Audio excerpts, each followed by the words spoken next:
প্রত্যেকটি দেশেরই বা প্রত্যেকটি জাতি গোষ্ঠীরই আলাদা নিজস্ব কিছু ট্র্যাডিশন কালচার থাকে, এবং সেই কালচার যদি ইসলামের কোনো মৌলিক বিষয়ের সাথে সাংঘর্ষিক না হয় সেটা কিন্তু আমরা পালন করতে পারি। পহেলা বৈশাখ নামে যে উৎসব আমাদের দেশে হয়, এটা শরিয়তের সাথে যে বিষয়টা সাংঘর্ষিক নয় শুধু ততটুকুই আমরা পালন করতে পারি, কিন্তু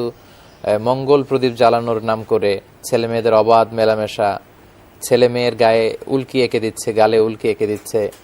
তারপর পেঁচা, হনুমান ইত্যাদি মূর্তি, যে মূর্তির সাথে ইসলামের আকিদার একেবারে সংঘর্ষ আর কি, মূর্তিকে ভেঙে মাটির সাথে মিশিয়ে দেওয়ার জন্য সাইয়েদনা ইব্রাহিম এসেছেন এবং বিষ্ণু বলেছেন বুইস্তু আন উকাসসির আল মাজামির, আমি ওয়াল আসনাম, এই মূর্তি, ঢোল, বাদ্য এগুলো ভেঙে দেওয়ার জন্য এসেছি। সো এই যে বিষয়গুলো কন্ট্রাডিক্ট করে, এগুলো কিন্তু আমাদের জন্য পালন করা সম্ভব নয়। আমাদের যদি এরকম কালচার থেকে থাকে যে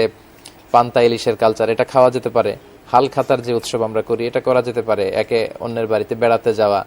আমাদের আবহমান কাল ধরে আমাদের সংস্কৃতির সাথে যেটা মিলে মিশে একাকার হয়ে আছে, এগুলো আমরা পালন করতে পারি, কিন্তু আমাদের আকীদার সাথে সাংঘর্ষিক এরকম কোনো বিষয়